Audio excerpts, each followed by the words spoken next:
Strategy Files, uncovering the truth in this dark world, a very, very dark world. तो चलिए शुरू करते हैं। जरा सोचिए, 2017 में डोकलाम में 73 दिनों तक आमने सामने खड़ी रही सेनाएं। फिर 2020 में गलवान घाटी में वो खूनी झड़प हुई और 2023 में तो चीन ने एक नया नक्शा ही जारी कर दिया जिसमें भारत की जमीन को अपना बता दिया। ये सारी घटनाएं एक ही तरफ इशारा करती हैं। दोनों देशों के बीच तनाव लगातार बढ़ रहा है। लेकिन इन सब के बीच एक बहुत बड़ा सवाल है जो अक्सर पूछा नहीं जाता। सवाल ये है कि अगर चीन इतना ताकतवर है, सोचिए 1.4 अरब की आबादी, दुनिया की दूसरी सबसे बड़ी इकोनॉमी, दुनिया की सबसे बड़ी सेना, तो फिर वो भारत से इतना डरता क्यों है? आज हम इसी के पीछे की सच्चाई को समझने की कोशिश करेंगे। ठीक है, तो चलिए इसे गहराई से समझते हैं। चीन की जो पूरी फॉरेन पॉलिसी है ना, वो एक ही डर पर टिकी है और वो डर है घेराबंदी का, मतलब चारों तरफ से दुश्मनों से घिर जाने का डर। पूरब में जापान और ताइवान है, साउथ चाइना सी में अमेरिका है और पश्चिम में भारत। चीन को ये डर सताता है कि अगर ये सब एक साथ आ गए तो उसकी सारी ताकत धरी की धरी रह जाएगी। और इस पूरी इक्वेशन में जानते हैं सबसे बड़ा वाइल्ड कार्ड कौन है? वो है भारत। क्यों? क्योंकि भारत ना तो अमेरिका के कैंप में है ना रूस के। भारत अपनी शर्तों पर खेलता है और यही बात चीन को सबसे ज्यादा परेशान करती है। तो चीन के इस डर के पीछे असल में क्या वजह हैं? हम 5 बड़े पहलुओं पर गौर करेंगे। 1. समुद्री चोक होल्ड। 2. भारत का सैन्य उदय। 3. क्वाड गठबंधन। 4. डेमोग्राफिक टाइम बॉम्ब और 5. तिब्बत का सवाल। चलिए पहले डर से ही शुरू करते हैं। ये चीन की सबसे बड़ी आर्थिक कमजोरी से जुड़ा है और वो है समुद्र। दुनिया का 80% समुद्री व्यापार हिंद महासागर यानी इंडियन ओशन से होकर गुजरता है और इसमें चीन के व्यापार का एक बहुत बहुत बड़ा हिस्सा शामिल है, क्योंकि चीन की इकोनॉमी चलती ही एक्सपोर्ट पर है। और ये सारा एक्सपोर्ट जाता कहाँ से है? एक पतले से समुद्री रास्ते से जिसका नाम है मलक्का स्ट्रेट। ये सिंगापुर के पास एक संकरी गली जैसा है और ये गली कहाँ खुलती है? ठीक हिंद महासागर के मुहाने पर।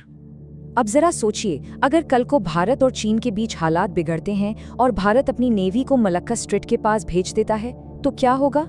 चीन का पूरा एक्सपोर्ट बंद हो जाएगा, उसकी अर्थव्यवस्था ठप। इसी को स्ट्रैटेजिस्ट मलक्का डिलेमा कहते हैं। और मजे की बात यह है कि चीन के पास इस दुविधा का कोई समाधान नहीं है। क्यों? क्योंकि हिंद महासागर भारत का घर है, चीन का नहीं। अब आते हैं चीन के दूसरे डर पर। यह डर जुड़ा है भारत की तेजी से बढ़ती मिलिट्री पावर और उसकी बदलती सोच से। देखिए, 2020 से पहले चीन मानता था कि भारत की सेना मजबूत तो है लेकिन टेक्नोलॉजी में काफी पीछे है।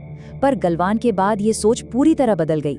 गलवान में भारत ने ये साफ कर दिया कि हम पीछे हटने वालों में से नहीं हैं। और उसके बाद तो भारत ने अपनी तैयारी और तेज कर दी। रूस से S-400 मिसाइल डिफेंस सिस्टम लिया गया जो चीन की किसी भी मिसाइल को आसमान में ही खत्म कर सकता है। ब्रह्मोस मिसाइल जो दुनिया की सबसे तेज क्रूज मिसाइल है, जिसे रोकना चीन के लिए लगभग नामुमकिन है। LAC पर 50,000 से ज्यादा अतिरिक्त सैनिक तैनात किए गए। लद्दाख में हर मौसम में खुली रहने वाली वर्ल्ड क्लास सड़कें और सुरंगें बनाई गईं। चीन को अब ये बात अच्छी तरह पता है कि 2020 वाला भारत और आज का भारत एक नहीं है। अब बात करते हैं तीसरे डर की, जो डिप्लोमेटिक है।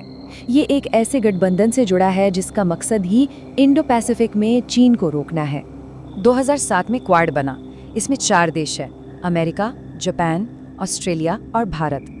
उस वक्त चीन ने इसे ज्यादा गंभीरता से नहीं लिया, लेकिन 2017 में जब ये फिर से एक्टिव हुआ तो चीन थोड़ा घबराया।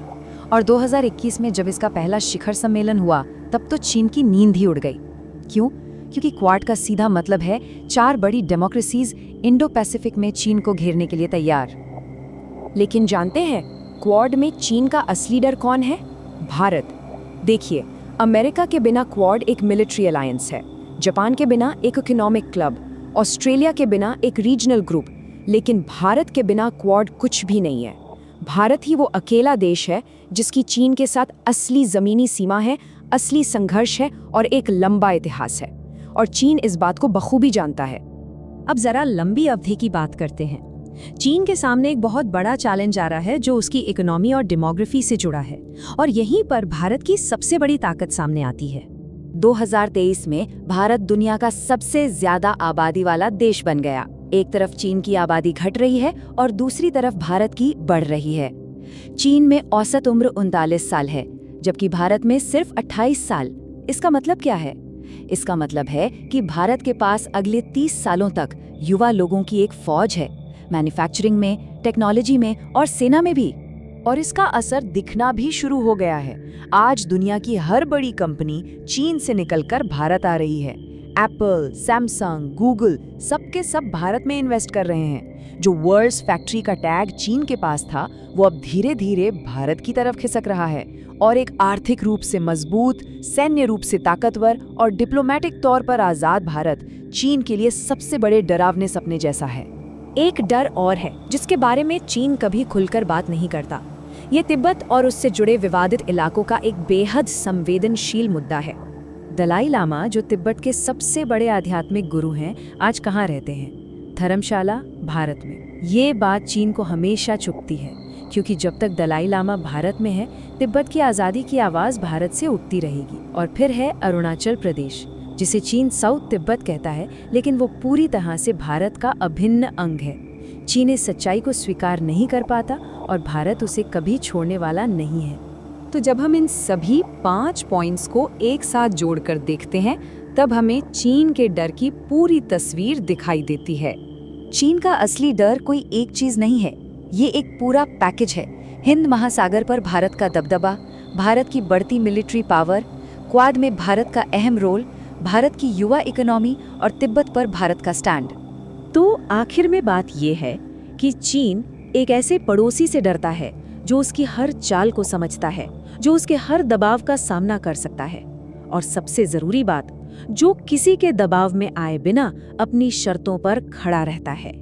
ये पूरा विश्लेषण एक बहुत दिलचस्प सवाल खड़ा करता है। क्या ये मुमकिन है कि आने वाले 10 सालों में भारत चीन से भी आगे निकल जाएगा? ये एक ऐसा विचार है जिस पर सोचना जरूरी है।